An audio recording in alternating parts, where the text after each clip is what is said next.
The knife slipped in just as the steak hit the table. We were celebrating. 4 years together, finally making a move on something real. A fixer-upper lake cabin just outside of Brainerd. Nothing fancy, but it had bones, and we both saw the same future in it. I'd even joked about building a dock together. She laughed, squeezed my hand, and said, "We'll grow old out there." Then midway through her second glass of cab, Natalie sets her fork down and says, "Oh, I've been meaning to tell you. I'm gonna keep my condo after we get married." I blinked. "Oh, like, as a rental?" She shook her head, totally casual. "No, for me.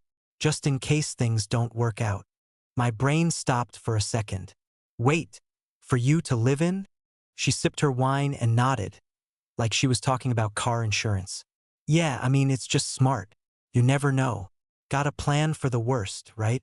Quick note. Before listening, share which city or country you're watching from. I sat back in my chair, trying not to show what was happening behind my eyes. We'd just put an offer on a shared house, and she was casually planning an escape hatch. Like it was nothing. She must have seen my hesitation, because she reached across the table and touched my wrist. "It's not about us. It's just like having health insurance. You hope you don't need it, but you'd be stupid not to have it." I laughed, out loud, because what the hell else was I supposed to do? I nodded, smiled, even raised my glass. "Smart," I said. "Totally smart." Inside, I was gut-punched. This wasn't about safety nets or just in case. It was a preview, a warning label. I suddenly saw everything different. The wedding we'd been planning, the shared bank account talks, the cabin renovations. All of it was a soft maybe to her. Meanwhile, I was out here about to go all in. She relaxed after that. Went back to talking about the porch and what color to paint the kitchen. Told me I should call Melanie first thing in the morning and bump our offer. We were neck and neck with another buyer. I nodded again, smiled like a dumbass. Told her I'd handle it. But I already knew what I was gonna do. She kept her safety net. I was about to build mine. The next morning, I sat in my car with the engine running and my phone pressed to my ear. Melanie answered on the second ring, chipper like always. "Hey, ready to win that cabin?" I stared at the windshield, my fingers tight around the steering wheel. "Actually, I need to cancel the offer." Silence. Then, "Wait, what? You were this close. I mean, what happened?" "Plans changed," I said flat. "Thanks for all your help, seriously. I appreciate it." She paused again, like she was waiting for me to say something else. I didn't. "Okay," she said slowly. "Well, let me know if you want to circle back. Good luck with everything." I hung up and sat there for a second. No music, no podcast, just the hum of the engine and the sound of my own pulse behind my ears. Then I called Dave. He answered like he always did, like he was halfway through chewing something. "Yo, you still got that one bedroom open? The one you said was perfect for guys freshly single and reevaluating life choices." He laughed. "You good, man?" "Yeah, I just need a place. Now." He didn't ask questions.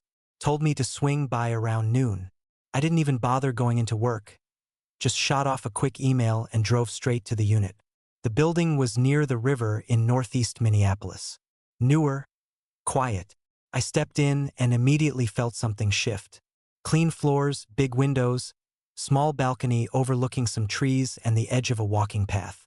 No throw pillows, no cozy touches, no live, laugh, love wall art, just space. Mine. Dave met me inside, tossed me the key and said, "Take a look. Lease is ready if you're serious." I did one slow walk through kitchen, small living area, bedroom, bathroom.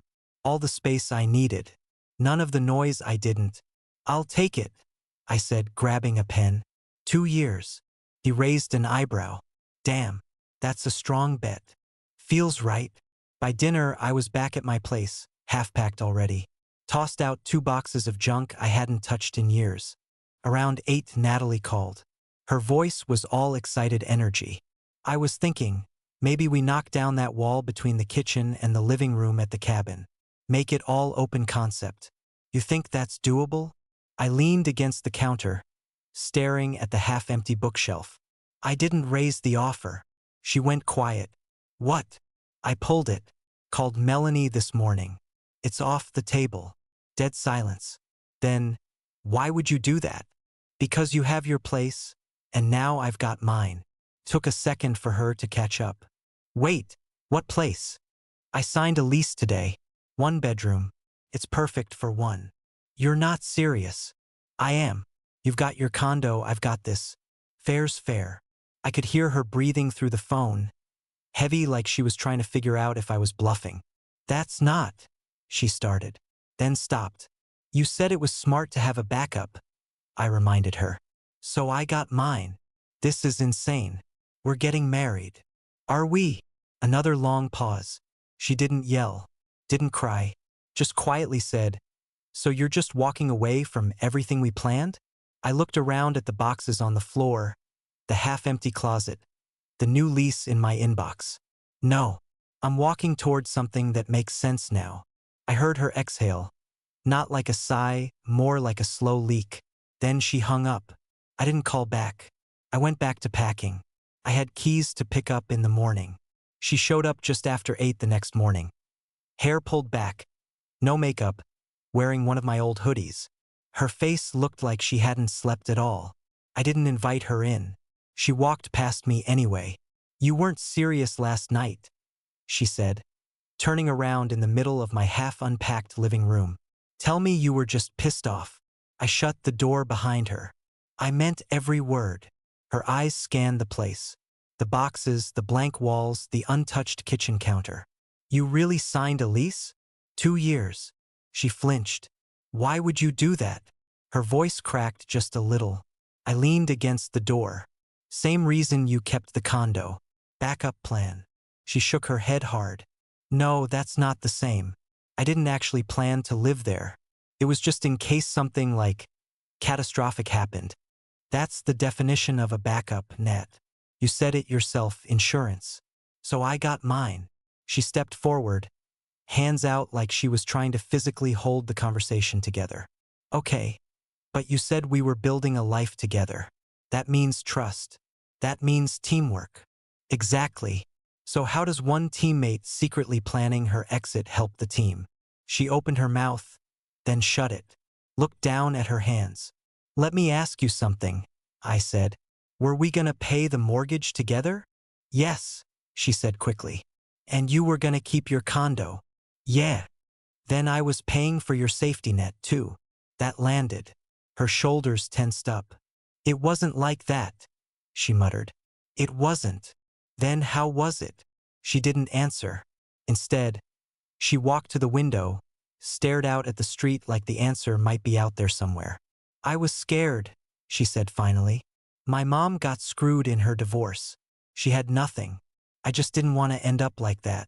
I'm not your mom's ex, and I'm not trying to be my mom. She turned back to me, eyes glassy. I thought you'd understand. I do, I said. That's why I didn't fight you on it. You want protection? Fine. So do I. You're punishing me. No, I'm matching you. She didn't argue after that. Just stared at me like she didn't recognize the guy in front of her. Then, without saying goodbye, she left. An hour later, my phone rang again. Her mom. I knew what this would be before I even picked up. Hi, sweetheart, she said, her voice all warm and familiar, like this was a holiday call. I just wanted to check in. Natalie's really upset. I'm sure she is. She told me you backed out of the cabin and that you moved. She paused.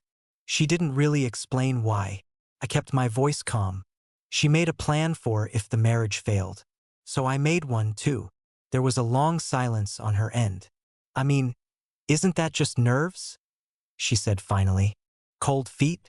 You know how many couples? She budgeted to keep her place and still have me pay the mortgage on another. That's not nerves. That's strategy. Come on, she said gently, like we were sitting on a porch swing in 1999. You two have been through so much together. You really want to throw it all away now? I rubbed my forehead. I didn't throw anything away. I just stopped carrying the whole plan by myself. She sighed. I remember when you first started dating her. She said you were the one. She told me that right away. Then she should have acted like it. There was another pause. I could hear her shifting the phone in her hand, probably trying to think of a softer angle. I just don't want her to lose something good because she got scared. Neither do I said. But you don't insure something you're not planning to crash. She didn't say anything after that. We sat in the quiet for a few seconds. Then I ended the call. No yelling. No drama. Just facts. Then I went back to unpacking. One box at a time. 3 days later, she showed up again. This time, no hoodie, no tears. Just her hair done and a laptop in hand like she was showing up to a business meeting. I didn't offer coffee. She didn't ask. She sat at my kitchen counter, opened her MacBook, and spun it around. Okay, I worked out a budget. I stayed standing. She pointed at the screen like we were back in college doing group work. If we buy the cabin, I can put in 40% on the mortgage. That leaves 60 for you, which is totally fair based on our incomes. I still keep the condo, obviously, but this way we're both contributing. I leaned over and looked at the spreadsheet. Color-coded, broken down by month, clean rows. At the bottom, a line item, condo cushion, $850. I tapped it. So I'm covering more than half of the mortgage while you stash money to keep your other place afloat.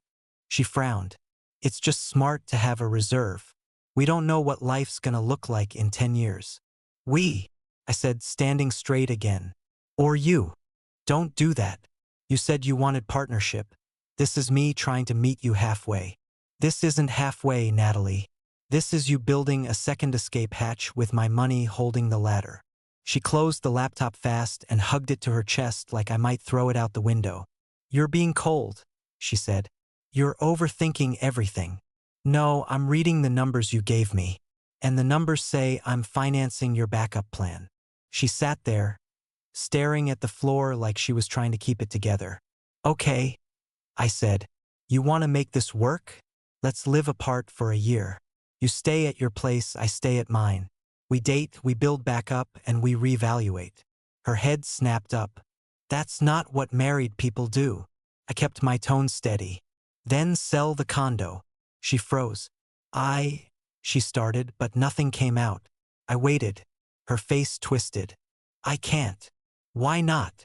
It's mine. I worked for it. It's the one thing I've done completely on my own. There it is, I said. That's your line in the sand. It's not about us, she snapped. It's about security. And that's exactly the problem. She stood up, shoved her laptop into her bag, and slung it over her shoulder. You don't get it, she said. You think everything is some power game. No, I said. I think a marriage only works if both people are actually in it. Not one foot in, one foot out. She didn't respond, just walked to the door, yanked it open, then turned around one last time. I thought you'd fight harder for us. I did, I said, when it was still us. Then she left, again, and I sat back down at the kitchen counter, staring at the same spreadsheet she thought would fix everything. 2 days later, I was at the gym wiping down a bench when I noticed them. All three standing near the entrance like they'd rehearsed. Alyssa, Claire, and Jenna. Natalie's inner circle. They didn't even say hi. Alyssa walked straight up, arms folded. What the hell, Ryan? Claire and Jenna flanked her, like backup singers ready to chime in. I stood up slow, towel slung over my shoulder. Morning to you, too. You broke her heart, Claire said. You blindsided her, Jenna added. I grabbed my water bottle, took a drink, didn't flinch. She planned for a breakup before the wedding. I just made it easier for her. Alyssa stepped in, voice sharp. You're being dramatic. It was just in case. Every smart woman has a fallback. Cool, I said. So why can't I? They looked at each other like that hadn't even crossed their minds. She wasn't really going to use it, Claire argued. It was a mental safety net. I laughed. Mental or not, it came with a mortgage and property taxes. Jenna rolled her eyes. You're overreacting. You threw away a whole relationship over nothing. Nothing? I raised my voice just a little. If it's nothing, why couldn't she give it up? They all froze. No answer. Then Alyssa shrugged. Because she's a woman. She needs to protect herself. The world's different for us. So then explain why I'm not allowed to protect myself. I snapped. Silence. You're the man, Jenna said finally. Like that was the answer to everything. Exactly, Claire added. You're supposed to provide. Be the stable one. I stared at all three of them, heart pounding, not from the workout, from the clarity. Let me ask you something, I said slowly. Did you all know about the condo plan? They shifted, avoided eye contact. Alyssa finally muttered. It came up. So she had a whole support team telling her to keep a back door open, and I'm the bad guy for walking out the front one? Claire crossed her arms. You didn't have to blow up the wedding over it. She didn't have to walk into a marriage with one foot out the door. Jenna rolled her eyes again. You're just scared of commitment. No, I'm scared of being the only one actually committed. They didn't have anything to say to that. But Alyssa tried one last swing. Why can't you just buy the house and let her keep her little space? I paused, replayed her words in my head. Her little space, I said. Yeah, that's the problem. You all think this is cute, strategic, no big deal. I stepped past them and grabbed my bag off the floor. To me, it's betrayal in slow motion. I didn't wait for a response. I walked straight out the door. When I got home from the gym, I tossed my bag on the floor, opened Instagram, and posted a photo of the new place. Just the view from the balcony, simple, clean, skyline in the distance. No filters, no drama. Caption read, perfect spot to start fresh. Didn't tag anyone. Didn't explain a thing.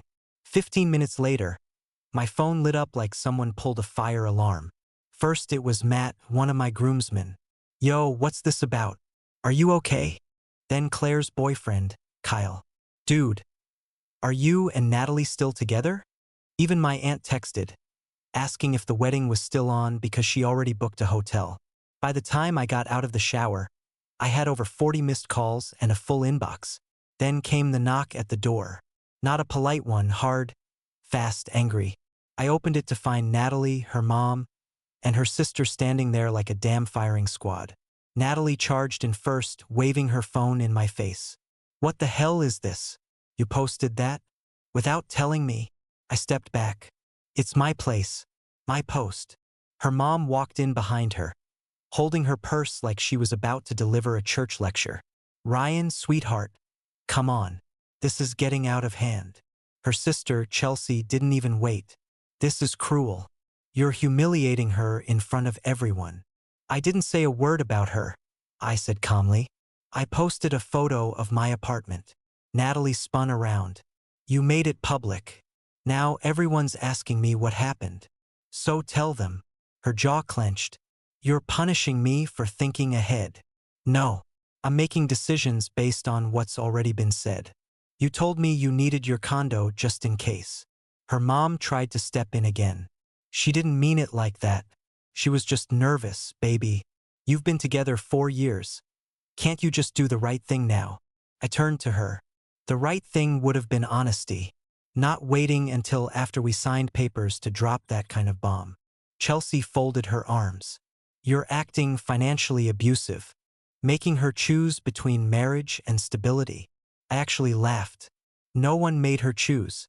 She made her choice. I just made mine. Natalie's face turned red. I need that condo in case you cheat. I stared at her. And if you cheat? The room went dead silent. Chelsea looked down. Her mom shifted like she suddenly wanted to be anywhere else. I waited, but Natalie said nothing. Just stood there, lips pressed tight, like I just asked a question no one had ever dared ask her. I see, I said. Her mom finally spoke, voice soft now. Ryan, can't you two just talk this through without the whole world watching? I looked her in the eyes. We did talk. She just didn't think I'd act on it. They didn't respond. They turned and walked out, all three of them, no apology, no closure, no understanding. Just silent fury. I shut the door behind them, deadbolted. My phone buzzed again. I didn't check it. I already knew the story was out. Let them talk. I wasn't hiding anymore. My phone rang just as I was heading out for groceries. I glanced at the screen, Melanie. I hadn't heard from her since I pulled the offer. "Hey," I answered, unlocking my car door. She didn't even say hello. She was laughing. "Oh my God, Ryan. You are not gonna believe what just happened." I paused. "Okay." Natalie called me. That stopped me cold. I sat in the driver's seat but didn't start the engine. What did she want? "She tried to buy the cabin," Melanie said. "By herself." I stared through the windshield. "You're kidding." "Nope." First thing she asked was if the earnest money you submitted could count toward her down payment. I actually laughed out loud. "You're serious?" "Dead serious." I told her legally that money came from you. Can't be transferred. Can't be reused. Not without your signature. She looked shocked. "Of course she did," I muttered. Then she asked me about first-time buyer assistance and low down payment loans. Wanted to know what her solo options were. I rubbed my forehead. "Unreal." "Wait, it gets better." She asked if she could take your name off the original paperwork, as if that would make it easier. I told her you two weren't even co-signed yet. She just assumed I'd slide her into the spot. I let out a slow breath. "She actually tried to take the house." Melanie's voice softened. "I thought you should know. Thanks for the heads up." I hung up, started the car, and drove straight back to my place. Didn't even get the groceries. She didn't answer my first call. Or the second. But when I texted we need to talk. Now she replied in under a minute. She showed up looking annoyed. Like I was the one causing problems. "You could have just said what this was about," she said, walking into the apartment like she still lived there. "You tried to buy the cabin behind my back." She folded her arms. "I asked about it. That's not the same as buying it. You asked if you could use my deposit. You asked about loan options. You tried to slide me off the paperwork." "I didn't try to slide. Melanie told me everything." She stopped talking. "So what was the plan?" I asked. "Get the house solo, keep your condo, and then what? Invite me to move in as a guest?" Her eyes narrowed. "I wouldn't have had to do any of this if you didn't overreact in the first place." I laughed. "Overreact? You planned for a solo future, and now you're mad that I'm not funding it." "You forced my hand," she snapped. I looked her dead in the eyes. "No, you showed your hand. I just folded." That shut her up. She stood there, breathing heavy, face flushed. I didn't say anything else. Just opened the door. She stared at it like she might argue again. But this time, she didn't. She walked out. No goodbye. No parting shot. Just silence. 2 days later, my phone rang during lunch. It was my mom. "Hey," I said, mouth half full. "Are you buying another house?" She asked. No greeting. Straight to it. I blinked. "What?" "I got a new wedding invite from Natalie.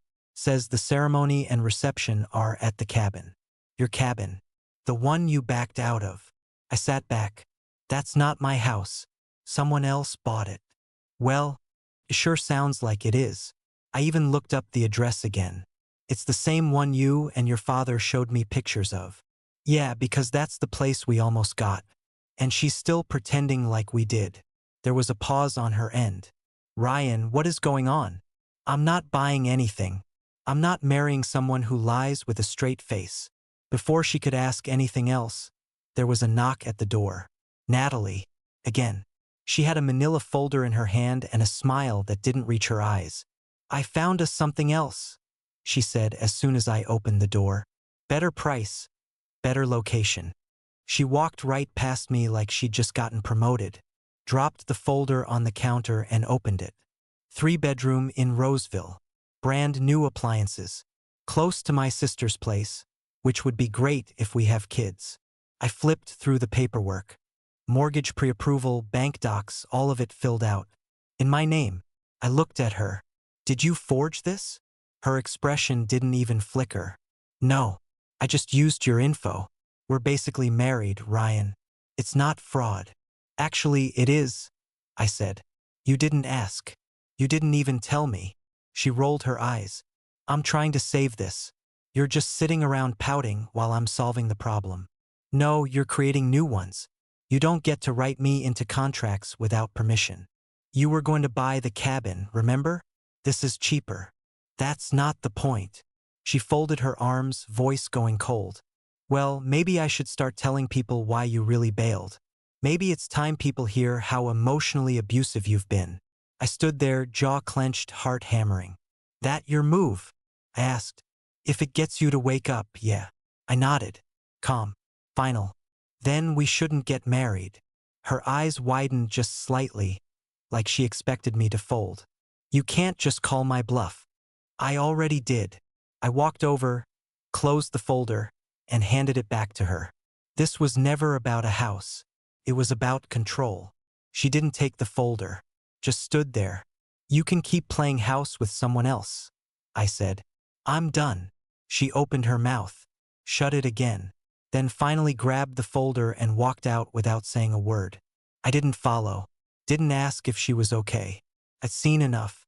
2 weeks out from the wedding, I was finally sleeping again.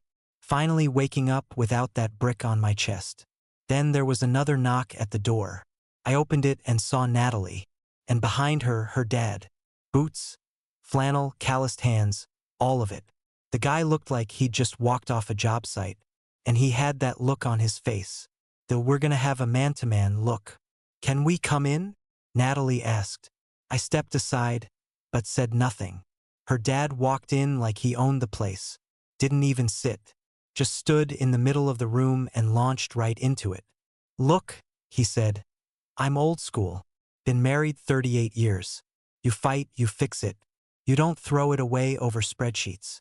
I leaned on the counter, arms crossed. She's scared, okay? He went on. So what? She's not the first woman to want a little security. That's why men provide. That's what we do. I nodded slowly. I'm not a wallet. He frowned. Nobody's calling you that. Feels like it, I said. I was ready to build a life together. But what she wanted was a joint mortgage with an escape clause in her back pocket. She's just being smart, he argued. You think life's fair? It's not.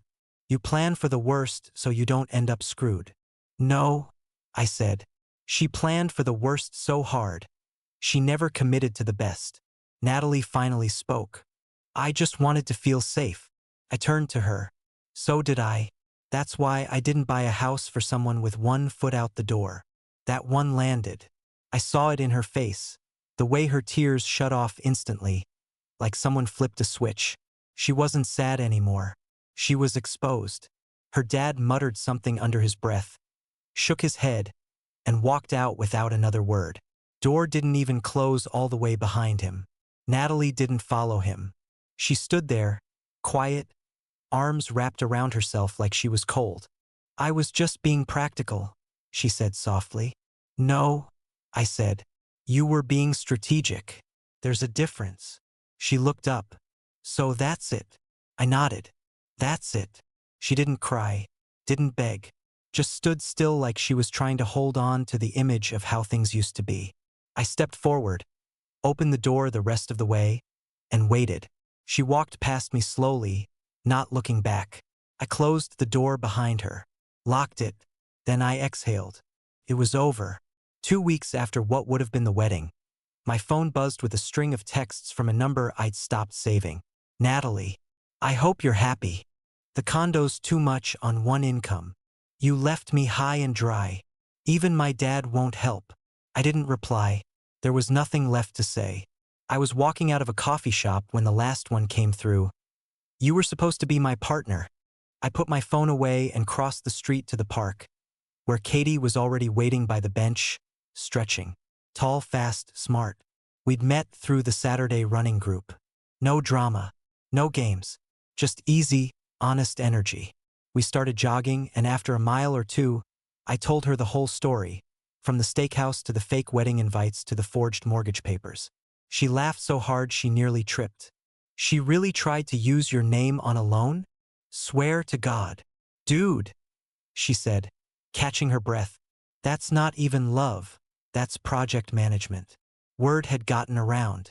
Not from me, but through the friend circles. Groomsmen, bridesmaids, old college friends. It didn't take long before a few of Natalie's own people reached out, not to defend her, but to confirm what I already knew. Alyssa DM'd me. I told her not to say anything until after the wedding. She didn't listen. Claire followed up later. She didn't want a husband. She wanted options. Yeah. That tracked. Natalie didn't want to build something. She wanted insurance. A plan A with an escape clause. That wasn't marriage. That was a lease with early termination fees. Now she had her condo, her mortgage, her freedom. Exactly what she fought to keep. And I had mine. The loft was quiet, uncluttered, peaceful. Some mornings I'd sit on the balcony, coffee in hand, just staring out at the trees lining the path where runners passed by. I wasn't rebuilding. I wasn't recovering. I was just living. Finally, she kept her apartment. I kept my sanity. Would you have married someone who planned their exit before the vows? Drop your answer in the comments, and don't forget to like and subscribe for more real stories.